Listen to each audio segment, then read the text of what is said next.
Conselho de Segurança. Sejam bem-vindos ao Conselho de Segurança, o podcast da política internacional da Sábado. Esta semana vamos falar sobre como o resultado do Chega se enquadra no crescimento da extrema-direita, ou se preferirem da direita populista europeia. Vamos também olhar para o Haiti, país marcado pela violência dos gangues e pelo impasse político, com o presidente Ariel Henry impedido de regressar ao país e com o envio de 1000 polícias quenianos suspenso até haver uma solução política. Como habitualmente, contamos com a análise do professor de Relações Internacionais Vasco Rato e do jornalista João Carlos Barradas. Eu sou Nuno Tiago Pinto, diretor da Sábado e moderador deste podcast. Em Portugal, André Ventura foi o grande vencedor das legislativas do passado domingo. Com mais de 1.100.000 votos, ele passou a liderar uma bancada parlamentar de pelo menos 48 deputados, porque ainda faltam apurar os votos da imigração. Nessa mesma noite recebeu mensagens de felicitação de Matteo Salvini, Geert Wilders, Jair Bolsonaro, entre outros líderes da direita radical. E o Chega tornou-se notícia um pouco por toda a Europa, onde Ventura já era um habitué em congressos da direita, como aquele que ocorreu há menos de um ano na Hungria, onde André Ventura discursou contra a imigração e denunciou a pretensa superioridade moral da esquerda e a influência de personagens como Jorge Soros. Vamos ouvir. When we try to understand why our identity is being stolen, why this woke culture, these attacks on family, on Christian values, in everything which we believe, we understand why. Because we are having nowadays big financial groups that are funding and fundraising these attacks on family, these attacks on Christian values, and these attacks on our freedom. We know who they are.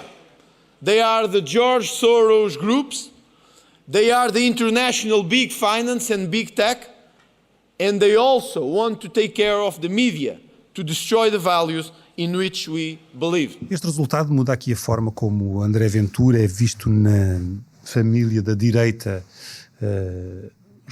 mais radical, populista europeia? Se muda, claro que muda, que tem 20%. Até agora Ventura era, enfim, relativamente marginal esse grupo, e agora de facto é alguém não só que obteve um bom resultado, mas com um futuro que revela alguma promessa. Só por curiosidade, a newsletter do Político Sim.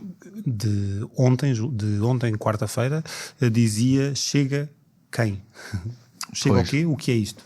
Pois, claro. Aliás, eu li a notícia do Político sobre o Chega.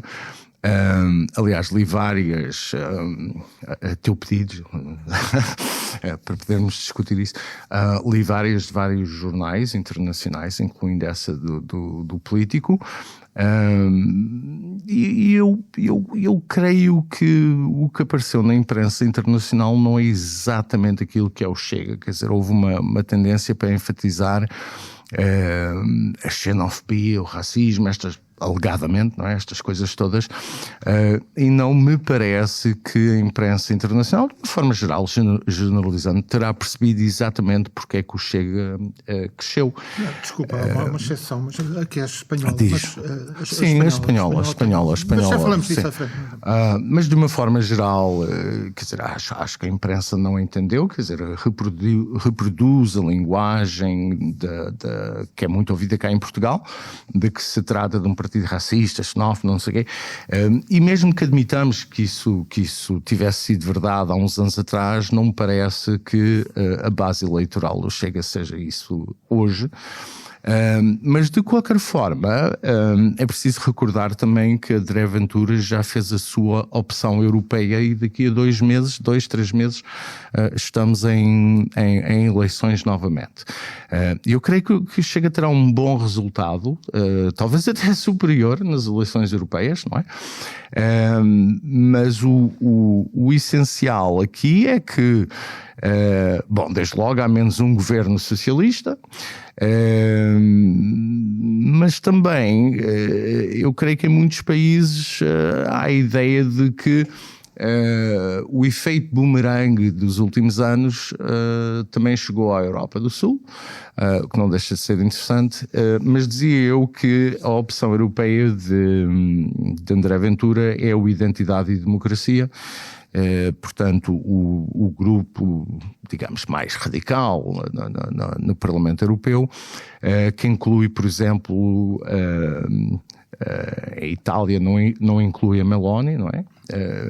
Tem a Liga do Salvini. Tem a Liga do Norte Salvini. E tem a Alternative for Deutschland, uma série de partidos um bocadinho mais identitários, um bocadinho mais à direita. O que faz do Chega, curiosamente, um partido um bocadinho um outlier nesse grupo. Quer dizer, o Chega nesse grupo... Faria mais sentido ele estar... Eu acho que faria. Mas eu creio que ao longo dos anos o Chega desenvolveu relações, eventualmente pessoais até, mas seguramente políticas, com partidos deste grupo e optou por este grupo. Mas não parece que faça grande reformistas, onde está o Vox, por exemplo. E dos reformistas, sim. A relação do Chega com o Vox é uma relação até bastante até a nível organizativo, não é? Sim. Não, eu ia só dizer que este fenómeno do populismo é sobretudo uma expressão de descontentamento com a democracia liberal e com muitas das agendas do centro-direita e do centro-esquerda, e é nesse sentido que eu acho que Portugal, nestas eleições, os eleitores reagiram de uma forma semelhante a outros povos europeus, que há aqui um problema. E eu insisto que estes partidos não são o problema, são o sintoma do problema. O problema é mais difuso e tem que ver com justamente as escolhas, as grandes linhas de orientação das últimas décadas. E isso pode agravar-se ou não em Portugal, consoante agora as escolhas do governo da AD. Estás de acordo, João? Só queria recomeçar nesta história da imprensa internacional. Esta imagem, as imagens que é chamada imprensa internacional, passou muito por aquilo que é o trabalho ao longo dos anos das grandes agências noticiosas e dos grandes grupos noticiosos. E é curioso que todos pegam em aspectos que são fundamentais e que para nós são como dados como adquiridos. Primeiro, chama-se sempre a atenção de que o indivíduo que agora em Portugal está nas primeiras páginas, começou como popular comentador de futebol do clube com o maior número de apoiantes no país, Benfica, como toda a gente sabe. Isto para nós não quer dizer nada, mas é importante de um ponto de vista do visto de fora, porque isto indica que é mais um daqueles indivíduos que é uma criação recente de uma certa forma de informação e entretenimento muito comum nos média europeus, que tem propiciado carreiras políticas. Isto é um aspecto. Segundo aspecto, o destacar... Há exemplos europeus com percursos semelhantes? Então não há. Temos à direita e à esquerda. Na extrema-esquerda espanhola tivemos gente que fez toda a sua carreira nas tertúlias televisivas. Há algo que era comum, por exemplo, na família política de Ventura. Na extrema-direita francesa. Na extrema-direita francesa. A mesma, nós agora temos o Bardella, que é a nova estrela da extrema-direita francesa, é um homem que se fez tal como o primeiro-ministro no debate televisivo. Algo que nós conhecemos em Portugal. Todos nós conhecemos as histórias de Sócrates e por aí fora, todos os outros que se distinguiram no debate televisivo, apesar de termos aquela especificidade de termos políticos no ativo a comentarem a política, mas deixemos isso agora de lado. Portanto, este aspecto de alguém que começou a carreira, começou a ganhar predominância e voz pública através do infoentretenimento, digamos assim. Segundo aspecto, a xenofobia, em alguns casos mesmo racismo e anti-imigração. Isto é chamar a atenção, o destaque, porque o partido não se reduz a isso, como diz o Vasco, é verdade, mas visto de fora, isto é o traço essencial e é aquilo que o permite alinhar e identificar com outros partidos.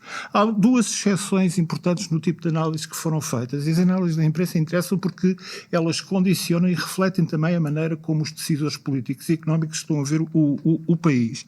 No caso do Brasil, chamar a atenção para esta política anti-imigrantes vai ou não afetar a comunidade brasileira que está radicada em Portugal. Esse aspecto foi importante. Na chamada imprensa dos PALOP não apareceu mais nada relevante, nem no caso de Angola, nem no caso de Moçambique. No caso da imprensa espanhola é diferente porque aqui acompanham com muita atenção. Portanto, a Espanha fica como o bastião da aliança entre socialistas e a extrema-esquerda, único. Portanto, o sul da Europa ficou reduzido a isso. E depois há a comparação notória com o Vox. Com o Vox porquê? Porque há a compreensão que este voto é um voto de protesto, é um voto que em Espanha, neste momento, conjunturalmente, o Vox está em quebra, mas há uma experiência do que foi formar acordos de governação do Vox com partidos de direita, quer a nível regional, quer a nível das autonomias. Portanto, aqui, no caso espanhol, a análise é mais matizada. Mas o que importa é que o Chega agora é visto como um daqueles partidos que passou a um outro nível na política europeia. Ou seja, é aquele que tem condições para condicionar a política governamental, venha ou não a formar governo. Nós tivemos, por exemplo, esta semana, o caso de Geert Wilders nos Países Baixos, que, depois de ter ganho as eleições no final do ano passado, em novembro, desistiu agora de ser ele a liderar a formação do governo e de ser eventualmente primeiro-ministro, porque não conseguiu obter consenso nem entre conservadores, nem entre liberais, nem nenhum partido ecologista ou de esquerda que aceitasse integrar um governo em que ele tivesse a capacidade de liderança. Mas tem a capacidade de condicionar a formação do governo. A mesma coisa que acontece em países como a Finlândia, em países como a Suécia. Portanto, o Chega entrou agora nesta liga. Isso não é dos que está no governo, mas condiciona. Como é que, pegando nos exemplos do que se passou noutros países, que já lidam com estes partidos há mais tempo, como é que eles reagiram, ou se reagiram todos da mesma forma, ou foram reagindo de formas diferentes, consoante o contexto nacional? Eles quem? Os outros países, os outros Estados europeus.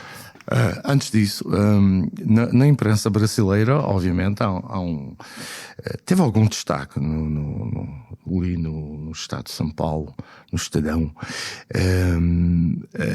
teve algum destaque o facto de um dos deputados do Chega, eleito pelo Porto, ser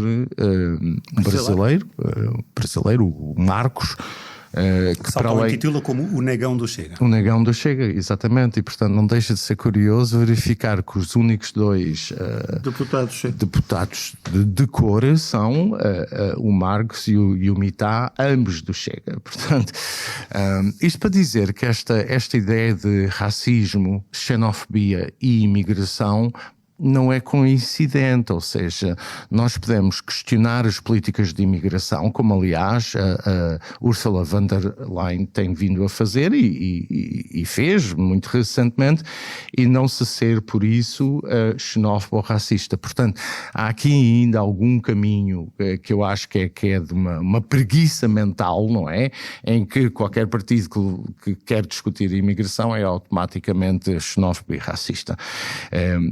Eu não creio que o Chega seja xenófobo nem racista, mas obviamente quer discutir a imigração, quer dizer, me parece aliás uma coisa perfeitamente legítima. Ainda à tua pergunta, as soluções dependem, quer dizer, em alguns países o que se tem tentado fazer foi abraçar, cooptar algumas das propostas, algumas das inquietações destes partidos pelo mainstream, pelos partidos ou de centro-direita ou de centro-esquerda. Talvez o exemplo de centro-esquerda mais interessante é a Dinamarca, onde o Partido Social Democrata tem hoje uma posição muito dura em relação à imigração e, portanto, veio cooptando alguns destes discursos. Noutros casos há a estratégia das linhas vermelhas, que é obviamente o caso na Alemanha, mas isso não tem impedido pelo menos nas sondagens, que o AfD tenha descido. Portanto, não se sabe, quer dizer... Mas está a criar problemas constitucionais complicados. E está a criar problemas também à CDU, não é? Que também está a elaborar um discurso um bocado mais musculado. Mas a Alemanha, desculpa só uma coisa, aliás, para reforçar o teu argumento, na Alemanha, para além daquilo que tem sido políticas restritivas em relação à aliança pela Alemanha, a AfD, há mesmo já questões no Estado do Oeste, na Turíngia, há já mesmo uma questão que até podemos comparar com Macron e o direito ao aborto na Constituição francesa, que é o Bundestag, ou seja, o Parlamento alemão, nas suas duas câmaras, passar a ter de escolher por maioria de 2/3 os juízes do Tribunal Constitucional. Isto para obviar aquilo que é esperada a entrada em força da extrema-direita e direita radical. Eu muito sinteticamente, o que diria sobre tudo isto é o seguinte, não é? Nós tivemos... desde os anos 50 um consenso relativamente abrangente entre, digamos, centro-direita e centro-esquerda, democracia cristã, social-democracia, em volta de um conjunto de coisas, não é? Do Estado Social, pelo menos até 91 esse consenso também era um consenso anticomunista. Bom, o mundo mudou. E, portanto, há novos desafios, alguns problemas que não eram evidentes nos anos 50, nos anos 60, hoje são claros. E, portanto, o que é que está a acontecer para a Europa fora, mas também pelos Estados Unidos? O Canadá, aliás, tem o mesmo problema. O que está a acontecer é que esse consenso, não é? Esse centro das últimas décadas está a desfazer-se. E, portanto, isto está a desfazer-se por várias razões, e uma delas é que há imensa resistência a alguns fenómenos novos, há uma grande inquietação sobre o modelo tradicional das últimas décadas, e há questões novas como a demografia, a imigração, uma série de coisas. Portanto, não vale a pena, a meu ver, não vale a pena continuar a insistir, não é, que há partidos malditos, sejam eles partidos de extrema-direita ou de extrema-esquerda. Esses partidos representam reações e preocupações que advém do colapso da vida como ela era nas últimas décadas. Portanto, é um mundo novo, estes partidos estão a dar resposta, nós podemos discordar das respostas que dão, não é? Mas estão a dar respostas e não vale a pena, e sobretudo não vale a pena aos partidos do centro, que neste caso, o caso português PS e PSD, fingir que nada aconteceu, que tudo voltará a ser como era nos anos 80. Não é assim. Portanto, em toda a Europa é necessário reconstituir um grande consenso, se for possível, mas se for possível reconstituir esse grande consenso vai demorar muito tempo, e agora engloba coisas novas como a Rússia e uma série de outros assuntos, e isso vai demorar muito tempo. Agora, o que não se pode fazer é ignorar partidos que têm 20% como se não existissem, quer dizer, tanto na extrema-direita ou em França, na extrema-esquerda, quer dizer, estes partidos existem, expressam. Eu li uma cronista na última página do Público a dizer que o povo português enganou-se, não é? As pessoas que votaram no Chega enganaram-se e que, ou foram enganadas, melhor dizendo, e que este 1,1 milhão de pessoas, isto é tudo ressentimento, quer dizer, isto é da maior parvoíce, não é? Quer dizer, há de facto problemas novos, as pessoas na realidade estão inquietas sobre o futuro, sobre o modelo de sociedade, sobre um conjunto de coisas que até agora eram tidas como garantias e agora já não o são, e é preciso de facto discutir politicamente sem estas coisas do fascismo e do racismo e não sei o que em última análise apenas serve para fazer estes partidos crescer. O problema é que há fascistas, há racistas e há gente xenófoba nestes partidos e que isso que define muito do que é esta política da direita radical e da extrema-direita europeia.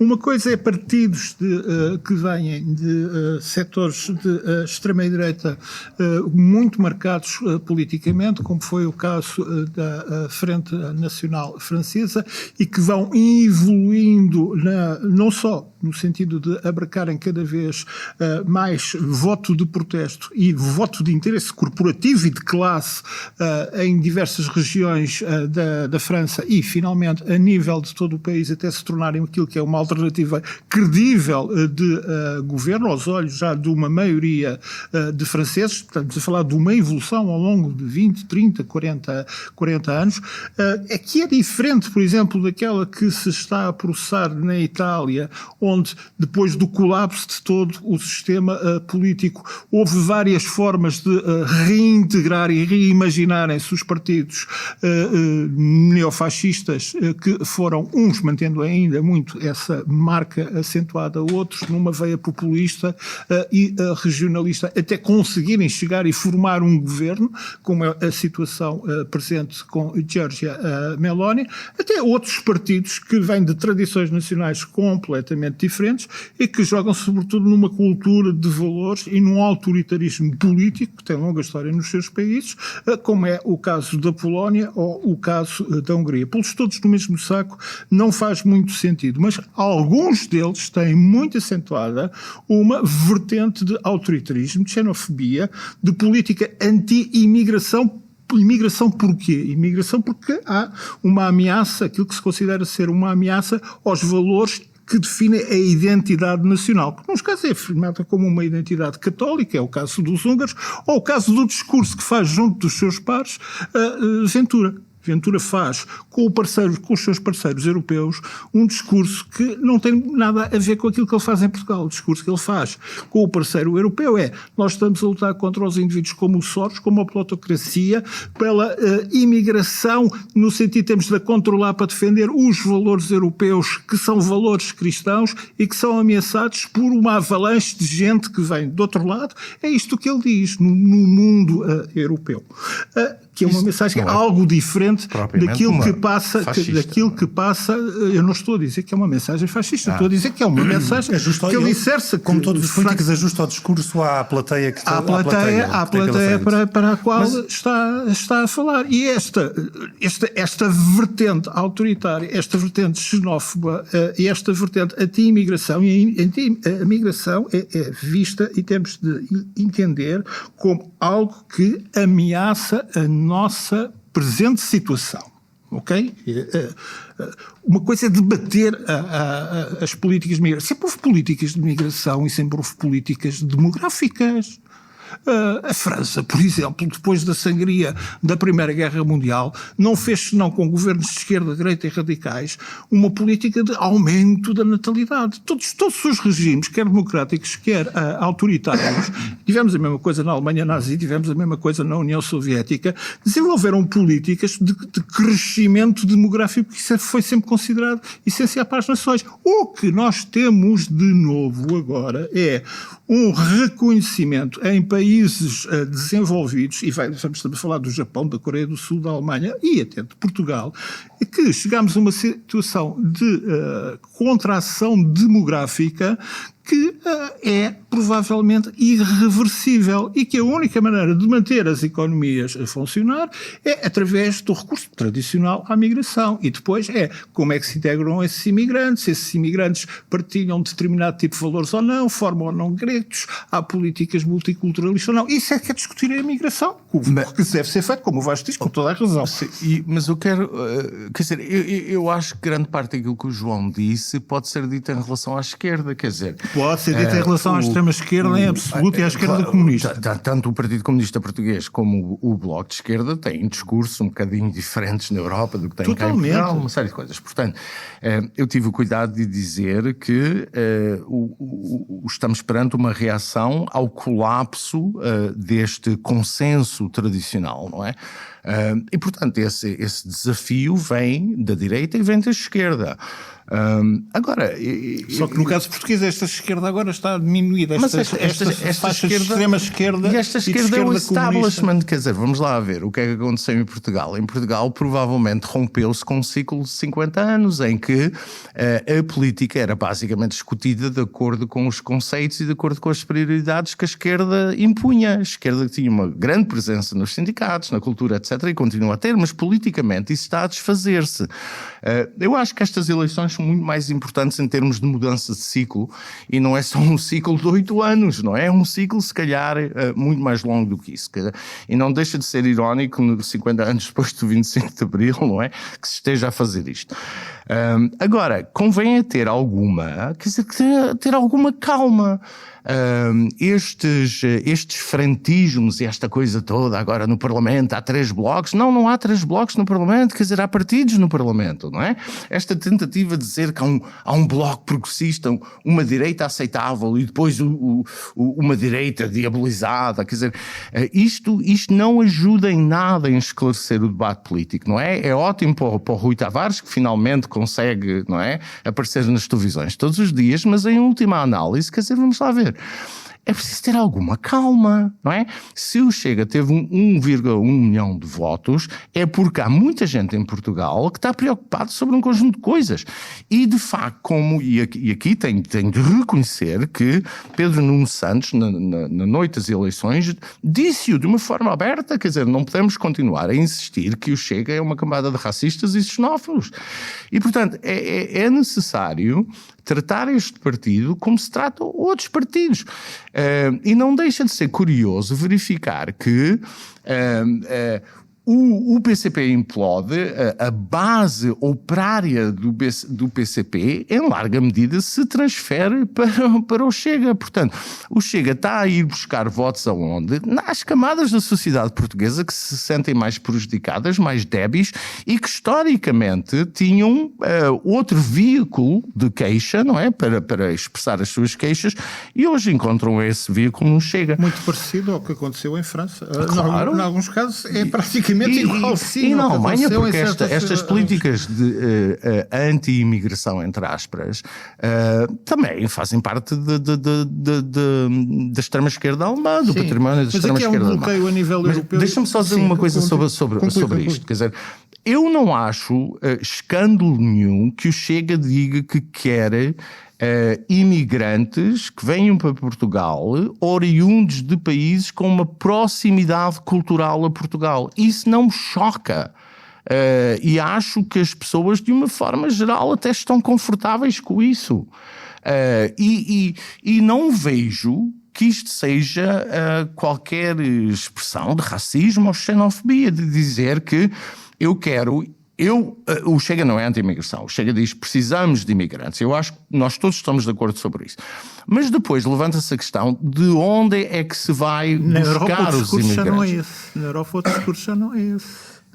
Na Europa, discussões junto dos parceiros europeus já não é esse. Sim, é no sentido de que a vaga de imigrantes vai substituir a nossa população nacional. Sim, mas tanto que isso é um discurso na extrema-direita europeia. A proximidade cultural inclui também os angolanos, mas é isso mesmo. Portugal é um país a receber imigrantes.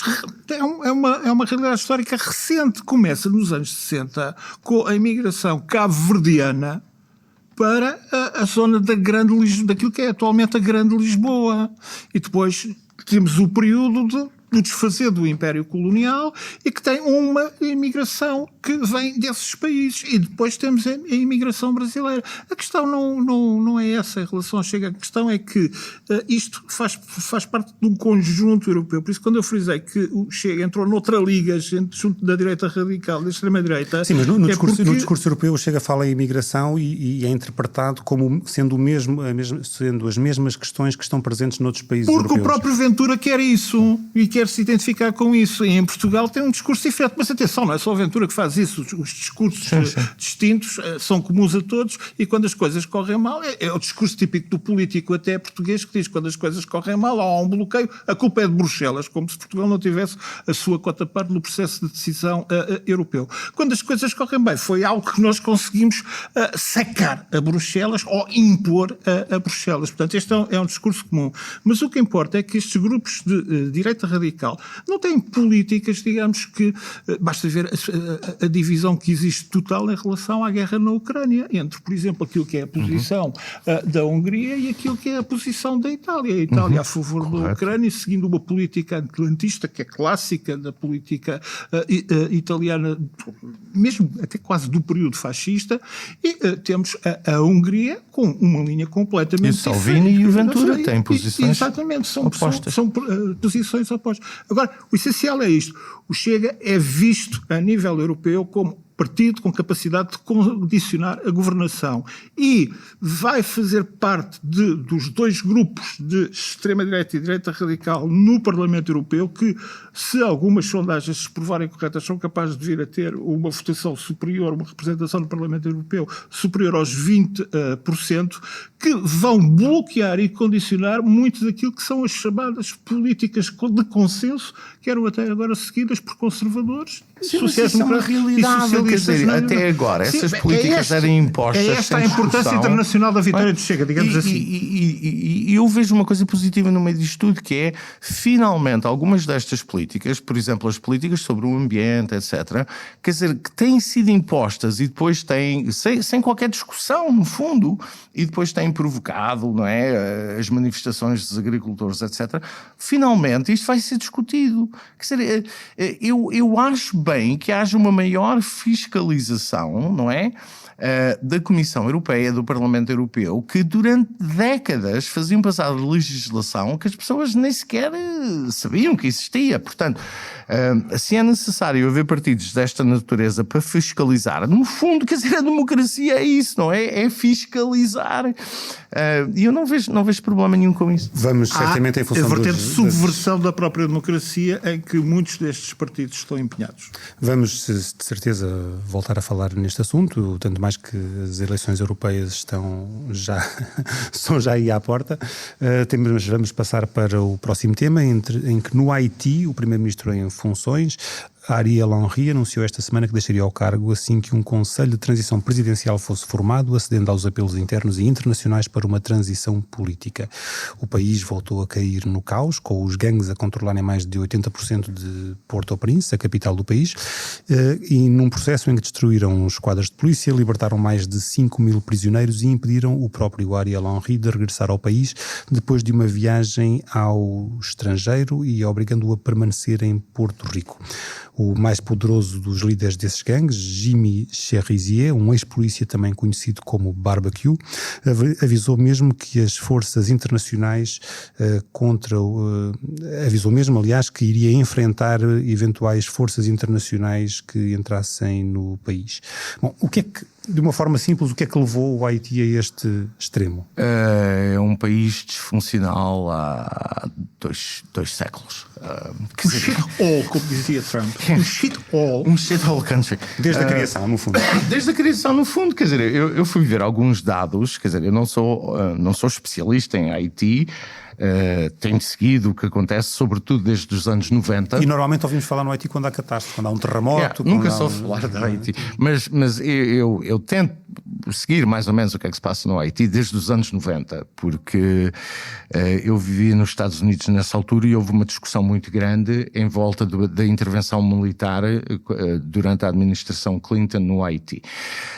E foi aí que eu, nessa altura, comecei a interessar mais ou menos pelo Haiti, mas agora fui ver uns dados. Um dos mais interessantes é o seguinte: durante o século XIX, portanto não estamos a falar no século passado, estamos a falar do século XIX, não é? Houve 20 governos e desses 16 foram derrubados ou os presidentes assassinados. Portanto, isto não é de agora. Calma aí que tens de ir mais para trás ainda. Não, eu sei, mas estou só a reportar-me ao século XIX. No século XX, quer dizer, provavelmente as pessoas ouviram falar do Haiti por causa do Valier, não é? Do Papadócio e o seu filho, mas desde os anos 90, chegando aqui, desde os anos 90, quer dizer, tem havido um problema muito grande no Haiti, que é o Estado colapsou, quer dizer, é um Estado falhado. E temos, reiteradamente, temos tentado fazer a reconstrução nacional no Haiti. E é este propósito que Trump, a certa altura, não é, numa afirmação um bocadinho controversa, diz que se estava nas tintas para o Haiti porque era um shithole country, ou seja, não carece, não precisa de tradução. E, portanto, agora regressou outra vez às notícias do Haiti. Porquê? Porque o Estado continua a ser falhado, só que desta vez, como a natureza não gosta de vazios, não é assim? Os gangues, as milícias armadas, que é aquilo que acontece quando os Estados falham, não é? Os grupos privados armam-se, os grupos armados estão a disputar o poder político. Portanto, deixaram de estar interessados em só saquear algum dinheiro das populações coitadas, não é? A mais pobre no hemisfério, e passaram... o que é novo no Haiti é que os gangues querem fazer parte da solução política. E isto é recente, é dos últimos tempos, mas o que está a acontecer na prática... Uma espécie de solução tribal? Não, é o gangue. O gangue comeu o político que utilizava o gangue. Olha, boa formação, João. Tu às vezes surpreendes. Mas acaba o teu raciocínio. Não, acaba tudo. Não é isso. A novidade que há é que os gangues agora comeram os políticos. Mas a história do Haiti é preciso mesmo voltar ao princípio do Haiti. Não voltes muito demasiado atrás. Não, é absolutamente essencial, porque toda a gente se interessa por estas questões, ouviu falar do Haiti por isto que o Vasco disse, porque é o caso acabado do país falhado, do Estado falhado. O Haiti que é metade de uma ilha, onde a outra metade...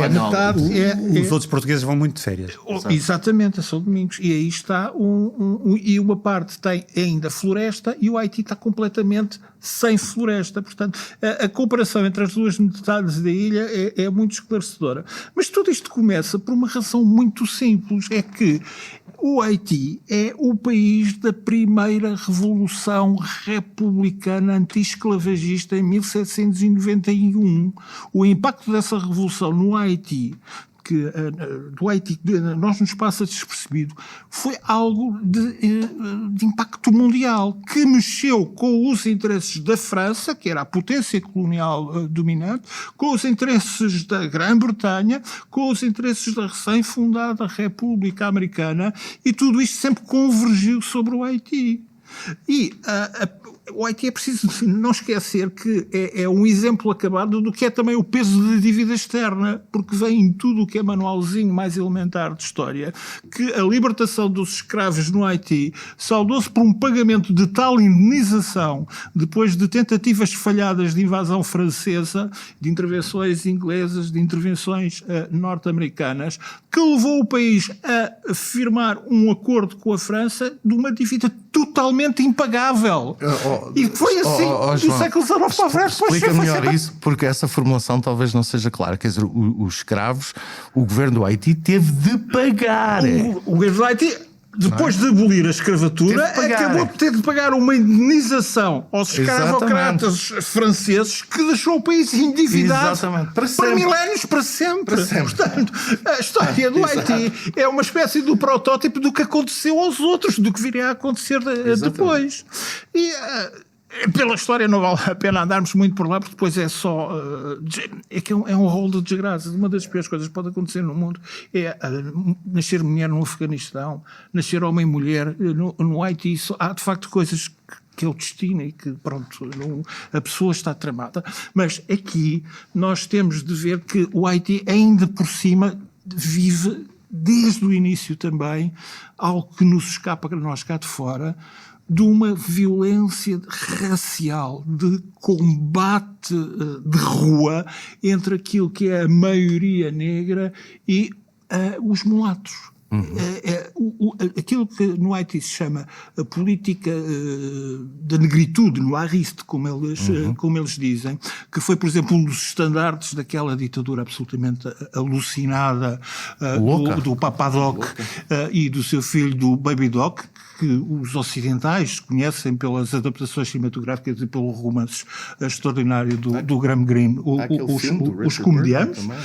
Qual filme? Recorda? Do Richard Burton. Sim, é isso. É a adaptação que é feita dos comediantes, onde entra a história do voodoo, nós do Haiti ainda associamos ao voodoo, mas o voodoo é política no Haiti e não se faz política sem voodoo. E tudo aquilo que estamos a ler da imprensa internacional sobre todos estes gangues, isto tem muito a ver com uma luta que existe, que também já é secular e que teve um dos seus paroxismos durante a ditadura do Papa Doc, que é entre as associações ligadas ao voodoo, a Igreja Católica e a mais incipiente Igreja Protestante. Isto é absolutamente fundamental no Haiti. Há, por exemplo, uma cena que é muito conhecida nos Comediantes e no tal filme, da adaptação dos Comediantes, que é a história de um político da oposição que foi assassinado e que há uma tentativa para roubar o cadáver desse político que foi morto por parte dos Tomomakuta, ou seja, pelas polícias do Valier.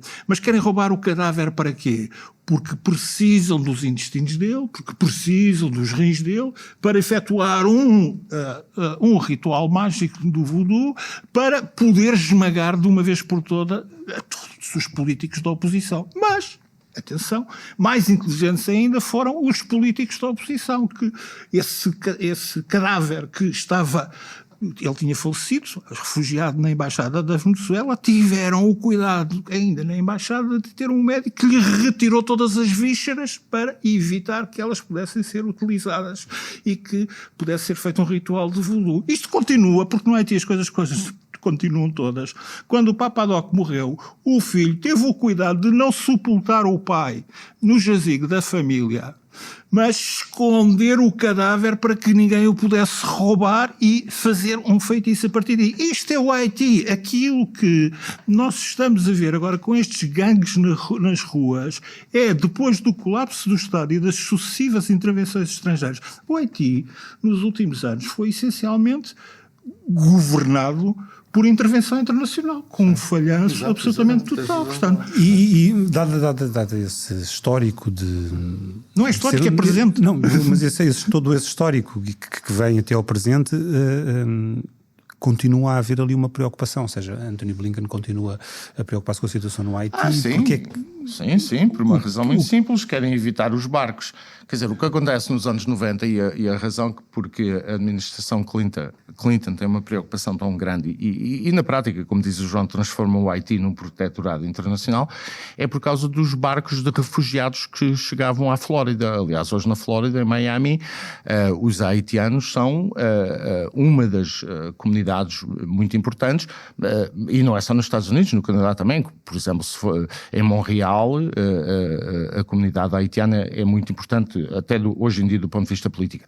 Agora, aquilo que o João estava a dizer, vamos lá ver, isto quando o João estava a falar desta parte histórica, vem-me à cabeça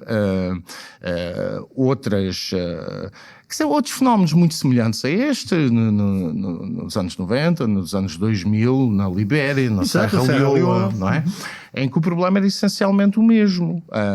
E, portanto, a questão da Serra Leoa teve de ser resolvida por intervenção internacional. O que se fala agora, o que se falava agora, e parte da razão que houve este incremento de violência foi uma eventual solução de trazer polícias do Quénia, não é? Para impor a ordem. Os americanos não conseguiram nos últimos 20 anos, os brasileiros também não, e portanto agora a ideia era trazer soldados africanos do Quénia para manterem a ordem. Isto é um reconhecimento absoluto que o país é totalmente disfuncional, de que não há possibilidade de reconstruir o Estado e que essa reconstrução passa pela intervenção externa para estabelecer a ordem, e a partir da ordem depois é que se começam a gerar as instituições. Desculpa, que foi a ONU foi lá entre 2004 e 2017 nisto. E fez um bocadinho isto no Camboja, em Timor, quer dizer, apesar de não ser assim tão grave, mas fez isto. Portanto, isto é um problema que não é novo, não é? Tem algumas especificidades, mas há ali uma cultura de extrema violência que não é fácil entender para o europeu, não é? Mas há ali uma cultura que é muito antiga e que torna este problema absolutamente praticamente impossível de resolver a menos que haja essa intervenção externa. Mas- o que é curioso, mas os gangues agora dizem que se opõem à intervenção externa porque a história do Haiti também é a história da intervenção externa, sobretudo a intervenção dos Estados Unidos. Era o que dizia o Papadoc, que tinha um mote de campanha e de ação que a gratidão é covardia. E um haitiano, sobretudo um haitiano negro, não é covarde. E, portanto, nem o estrangeiro, nem o mulato têm aqui direito a mandar, seja no que for. Esta é a realidade do Haiti, é uma coisa muito dura, em que nós, aliás, temos de ver o Haiti, esquecemos que o Haiti está ao lado do sítio para onde o português vai de férias, não é? Português, os que conseguem lavar dinheiro vão até às Bahamas, os outros vão até São Domingos e há ainda alguém que vá a Cuba. É ali que está o Haiti. O Haiti está ali. É o fator de perturbação regional permanente que tem de ser contido. E a maneira como se pensa que seja possível fazer essa contenção é com a intervenção externa. A intervenção externa, tendo em conta aquilo que é a cultura política do país, não tem resultado, dificilmente irá resultar e sobretudo, não se vê agora como possa haver um consenso internacional para uma missão das Nações Unidas que, mesmo com o pagamento por parte dos norte-americanos para esta força expedicionária, chamemos-lhe assim, de quenianos, que a única coisa que terão a seu favor é o facto de terem a cor da pele negra, será isso, e aliás é a justificação que é dada politicamente no próprio Haiti, possa vir a conseguir alguma coisa. 1 minuto para as sugestões. Muito rápida. É um livro que já saiu há algum tempo. Aliás, o autor tem vários livros interessantes. É o Patrick Deneen, D-E-N-E-E-N, e chama-se Why Liberalism Failed. Porque é que o liberalismo falhou?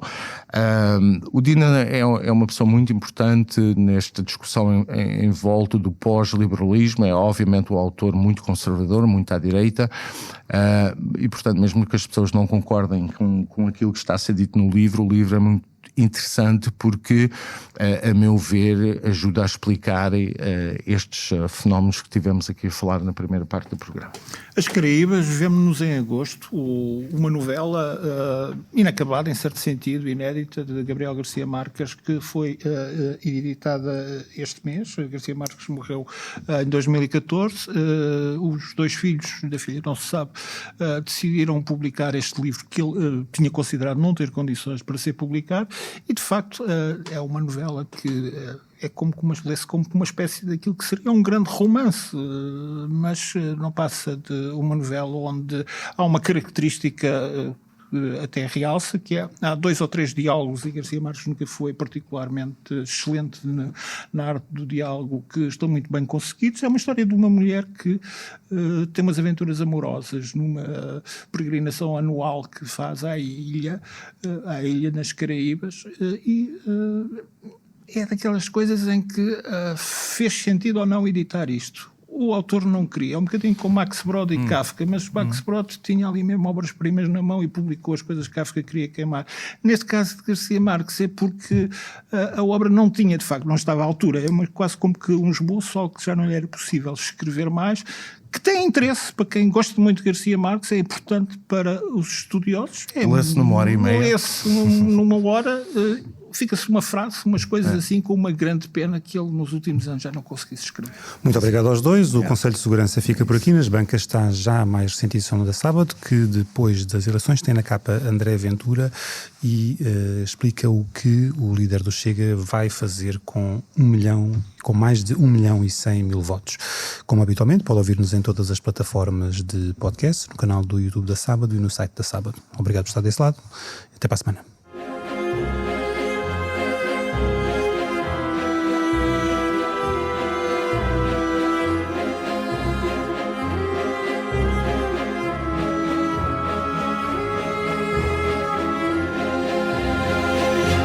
Conselho de Segurança.